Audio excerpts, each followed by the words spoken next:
what can we do about that? Yes, either of. Well, it's a very sobering movie and a very sobering situation.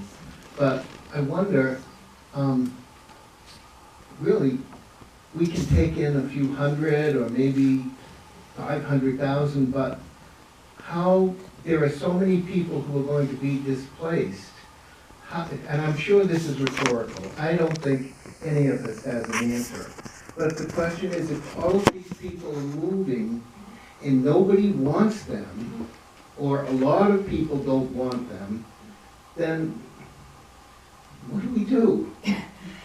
Yeah, I don't have a similar build on, but I can tell you some examples where there's been positive movement, right? And we are fortunate that we're not having the mass migration of like Kenya, right? Kenya is absorbing millions and millions, or Jordan or Turkey. I mean, we certainly are having this migration from the south that I think is the first time we can really step up and do more.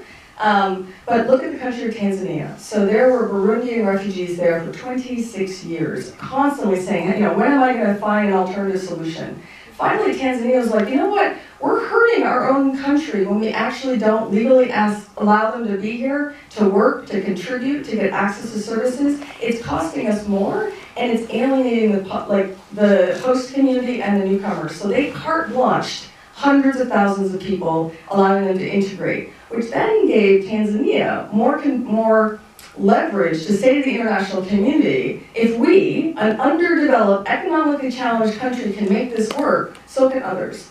Another good example is Jordan. A third of the people, I just got back from Oman, a third of the people in Jordan are refugees, right?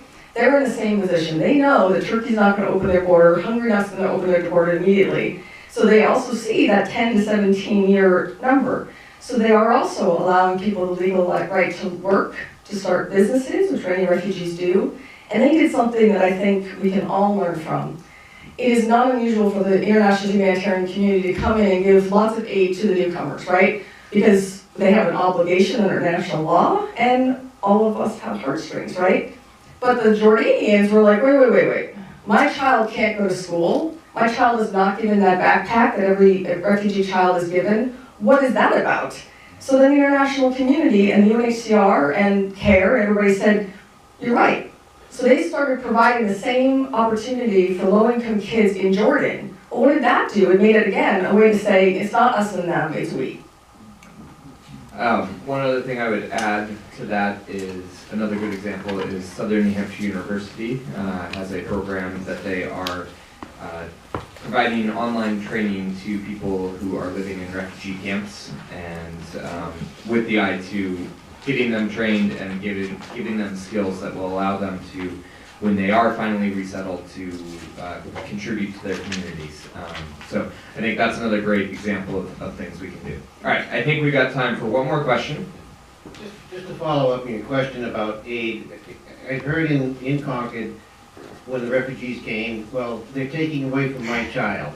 What do you say to a person to not alienate them or get into an argument? And what do you say to even it out as far as Sure. that taking away from, you know, it's my tax dollar that's paying this and my child is not getting it. It's being given away free to these people. Yeah. So that was me 20 years ago in Lewiston, post 9/11. Muslim community moving into a community of Catholic, prominently people who are low income. So the first place I've learned to start is to actually not immediately answer, to turn the question around and be like, what do you know so far? So I understand what I can sort of meet you at. Because people just want to be heard, right? And in fact, I think a lot of immigrant advocates don't handle it well. We're immediately like, you know, you're a racist, you're a nativist, like how can you, feel this way? Didn't your relatives come from another country? I don't think that's helpful. First is just to figure out what context they're coming from. Secondly, to agree that all children, or all of us, need to have access to employment. And in fact, as we saw in Lewiston, the migration actually led to more federal funding. So the school system got more money, which benefited the whole student body. The Career Center ended up having to hire more employment specialists that weren't able to, they weren't just helping Somalis, they're helping all the residents. We saw that my downtown, when I was growing up, my mom never let me go downtown. The businesses were locked up, there was glass, there was all this drug concern, and now it is vibrant. You go down, there's businesses all down that, different levels, different types of restaurants, different culture. And I know that it's a long view, and it's hard for people, and particularly now in this need for immediacy, to see that. But here's now, I'll say again, stories. It's having a couple stories in your back pocket that say, you know, I hear you. Did you know that refugees within 4 months have to be employed?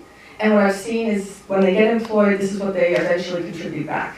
It's not going to be a perfect answer the first time, but it's an opportunity. And one of the reasons we're doing suitcase stories in businesses and in schools is because I really appreciate you all came out, but sometimes if you're anti-immigrant, you don't come to immigration events, right?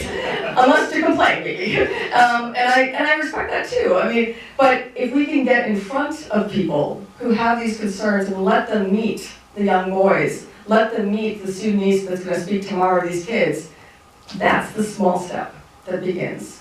So I'm going to plug for 1 second, if you're interested in suitcase stories, go to suitcasestories.org. We go all over, and actually funding from that underwrites all of our services, or not.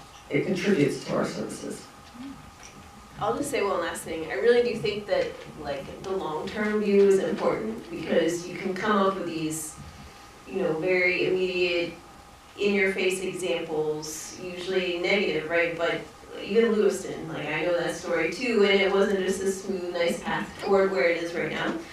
But there were enough kind of visionaries and people who put a lot of time and effort, blood, sweat, and tears into making it what it is now, that that's the type of person that has to answer those questions. Like, it's not going to change right now, it's not going to be different right now, they're going to need help right now, but like look to the future. Look what can happen moving forward. Yeah, to give you an example to illustrate what I was trying to say, I had to do a workshop in a company in 2001 that was going to hire a Somali. And the company, the whole employment team and the file clerk said they were going to walk out if they hired a Somali.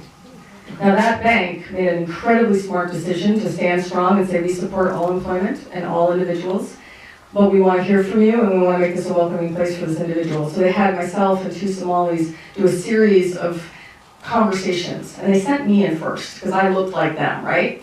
And I walked in and I said, okay, I didn't know anything either, so let me just start with what I've learned in the last 3 months. But then a mother came up to me after that first session and she said, I hear you, but all I've ever heard about African men, particularly from Somalia, is they discriminate against women, they sexually assault women. Like, she just listed off every bias that she had ever heard, right? And she's like, I have 3 daughters in the school system.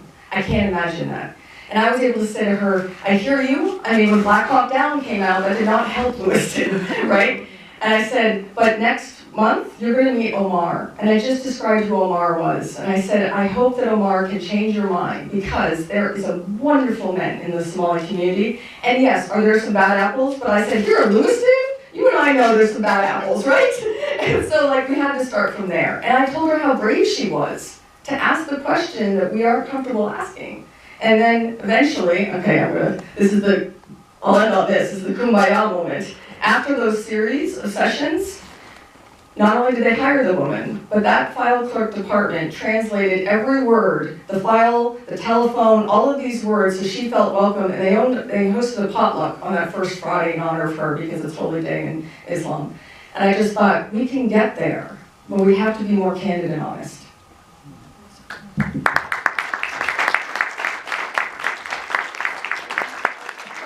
All right, thank you all for coming out tonight.